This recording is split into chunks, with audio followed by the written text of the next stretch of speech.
The image of a soldier is timeless. A man in a uniform, in a foreign land, facing physical danger. But in the 21st century, a new kind of soldier has emerged, one who commutes to war. He leaves his suburban home, drops his kids at school, and drives to a dark, windowless room in the desert of Nevada. For the next 12 hours, he will fly a Predator drone over a battlefield on the other side of the planet. He has the power of life and death at his fingertips, a god's eye view of the world.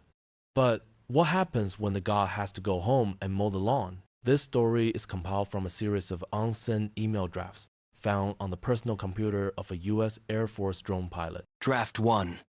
I don't know how to start this. I'm not even sure why I'm writing. I'm a captain in the United States Air Force. I am a pilot. But my cockpit has no windows, and the only sky I see is a high-resolution video feed from 20,000 feet.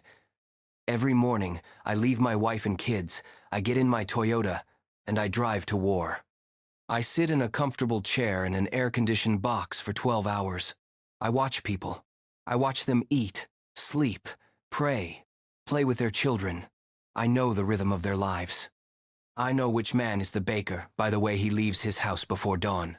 I know which child has a limp. I watch them with an intimacy no human should have. And then, sometimes, I get an order. And I press a button, and a life, a family, a rhythm I have come to know simply ceases to exist. And then, I get in my car, and I drive home. I'm supposed to ask my daughter about her math test. It's the whiplash that's killing me, the jump between worlds. One minute I am a god with a joystick. The next I am a dad who forgot to take out the recycling. I feel like I am living two lives, and the ghost of one is haunting the other. I don't know who I am anymore. Draft 2, written 1 week later. People thank me for my service. What service? I have never felt the ground of the country I am fighting in. I have never smelled the air. My boots have never been muddy. The only danger I face is spilling coffee on my keyboard. The boys on the ground, the real soldiers, they face death every second. I just watch it. I feel like a coward, a voyeur. They get to come home from the war. But how do you come home from a war when you never left? Last night, after a mission, I went to my son's soccer game. All I could see was the field from above, a perfect grid. The kids were just heat signatures, moving dots. I had to leave. I sat in my car and I couldn't stop shaking. I am seeing the world in grayscale. I am losing the ability to see in color. Draft 3. Unfinished. It was the little girl's blue dress. We had been watching the compound for days. He was a high-value target. We knew that. We knew the risks. But we also knew his daughter. A little girl, maybe 6 years old. She always wore this bright blue dress. She would play outside with a stray dog. Today was the day. The target was confirmed. All protocols met. We had the green light.